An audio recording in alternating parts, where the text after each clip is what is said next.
Welcome everyone to Ernest 15। आज हम बात करेंगे लॉन्गिट्यूड और लैटिट्यूड कॉन्सेप्ट के बारे में। तो चलिए शुरू करते हैं। सबसे पहले हम बात करेंगे लैटिट्यूड्स। लैटिट्यूड्स जैसे आप इमेज में देख रहे हैं, दे आर हॉरिजॉन्टल लाइन जो पैरेलल ड्रॉ की जाती हैं इक्वेटर से, और ये ईस्ट से वेस्ट की तरफ बनाई जाती हैं। ये जो लैटिट्यूड्स हैं ये हेल्प करती हैं कि हम किसी भी प्लेस का जो डिस्टेंस है वो मेजर कर सकें। साथ ही इसको ड्रॉ कैसे किया जाता है, सबसे पहले हम एक सर्कल बनाते हैं जो कि हम एक मॉडल की तरह यूज करते हैं अर्थ का, और उसके सेंटर से एक हम स्ट्रेट लाइन ड्रॉ करते हैं जो कि 0 डिग्री पर बनाई जाती है, जिसको हम इक्वेटर नाम देते हैं। और देन इक्वेटर से नदर्न डायरेक्शन की तरफ और सदर्न डायरेक्शन की तरफ 90 ईच साइड पर लैटिट्यूड्स ड्रॉ की जाती हैं इक्वल डिस्टेंस पे, जिसकी वजह से नदर्न हेमिस्फीयर में हमें 90 लैटिट्यूड्स मिलती हैं और सदर्न हेमिस्फीयर में भी हमें 90 लैटिट्यूड्स मिलती हैं। तो टोटल हमारे पूरे अर्थ पे देयर इज 181 लैटिट्यूड्स, और जितने भी ये लैटिट्यूड्स हैं they are parallel to each other, they never intersect with each other. और जो इक्वेटर है that is the longest latitude on the earth. Latitudes को हम यूजुअली पैरेलल नाम से भी डिनोट करते हैं। 5 इंपॉर्टेंट लैटिट्यूड्स जो है वो हम कंसीडर करते हैं।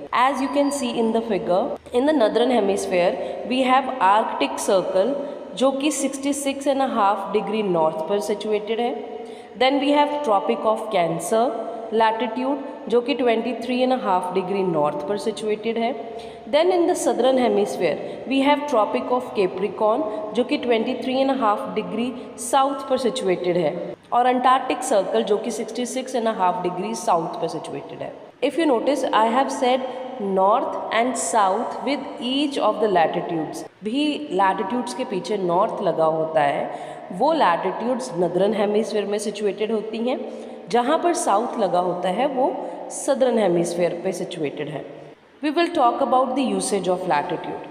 अगर हम लैटिट्यूड के बारे में बात करें तो हम हमेशा हमारे दिमाग में ये क्वेश्चन आता है कि हम लैटिट्यूड के बारे में पढ़ क्यों रहे हैं, क्या यूसेज है ये।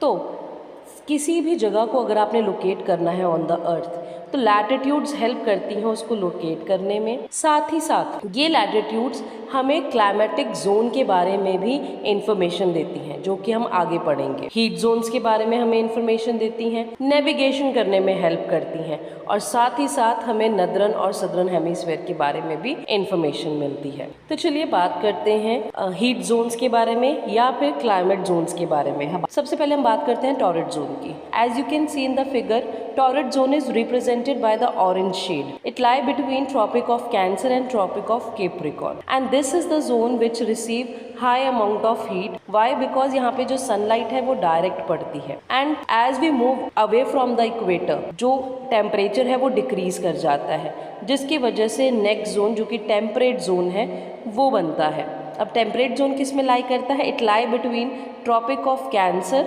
and Arctic Circle के बीच में in the northern hemisphere, and in the southern hemisphere Tropic of Capricorn और अंटार्कटिक सर्कल के ट्वीन जो एरिया आता है जिसको ग्रीन कलर से लोकेट किया गया है, दिस इज टेम्परेट जोन।